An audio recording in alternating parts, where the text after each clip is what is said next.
नमस्कार दोस्तों, welcome back to my channel. मैं हूं आपके दोस्त मधु। जहां तक हम पढ़ रहे थे रोजगार विद अंकित चैनल के नोट्स, ठीक है। हम हिस्ट्री की शुरुआत पढ़ लिए थे, सिंधु घाटी सभ्यता भी पढ़ लिए थे। अब हम पढ़ेंगे वैदिक सभ्यता। वैदिक काल को दो भागों में विभाजित किया जाता है। वैदिक काल 1500 से 1000 ईसा पूर्व तक था और उत्तर वैदिक काल 1000 से 600 ईसा पूर्व है। वैदिक काल यानी कि दो भागों में बटा हुआ था, उत्तर वैदिक काल और वैदिक काल, जो कि 1500 से 1000 था, और उत्तर वैदिक काल 1000 से 600 है।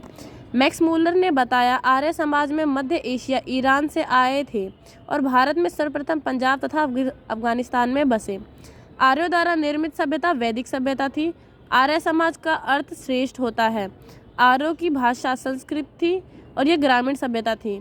प्रशासन की इकाई को 5 भागों में बांटा गया है: कुल, ग्राम, विश्व, जन और राष्ट्र।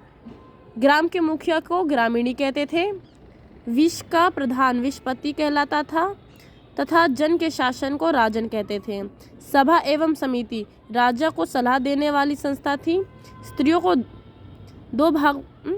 दोनों में भाग ले सकती थी, यानी सभा और समिति जो राजा को सलाह देने वाली संस्था थी, इसमें स्त्रियां दोनों में भाग ले सकती थी।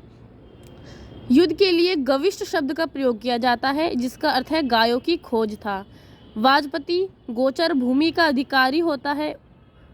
उग्र अपराधियों को पकड़ने का कार्य करता है। कौन? वाजपति, ठीक है। ऋग्वैदिक समाज को व्यवसाय के आधार पर 4 चरणों में बांटा गया था: ब्राह्मण, क्षत्रिय, वैश्य, शूद्र, ठीक है। आर्यों का समाज पितृसत्तात्मक था।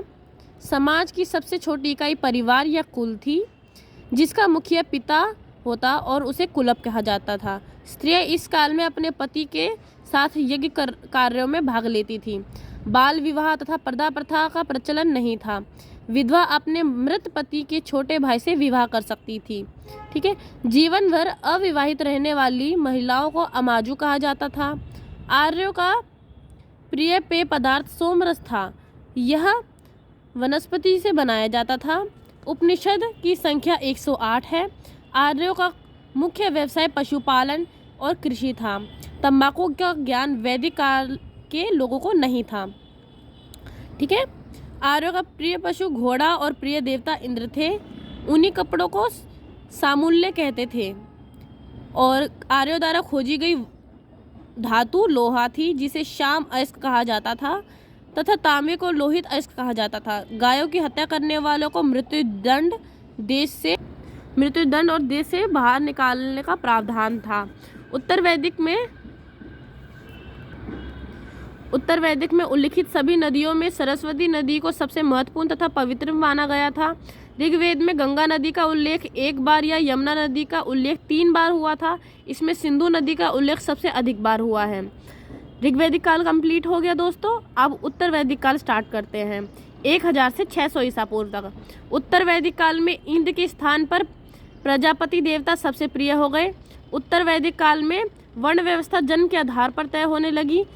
उत्तर वैदिक काल में हल को सिरा तथा हल रेखा को सीता कहते थे। सत्यमेव जयते मुंडकोपनिषद से लिया गया है। उत्तर वैदिक काल में कौशाम्बी नगर में प्रथम बार पक्की ईंटों का प्रयोग किया गया था। महाकाव्य 2 प्रकार के हैं, एक महाभारत और एक रामायण, ठीक है। महाभारत का पुराना नाम था जयसंहिता। महाभारत विश्व का सबसे बड़ा महाकाव्य है। गोत्र नामक संस्था का जन्म भी उत्तर वैदिक काल में था।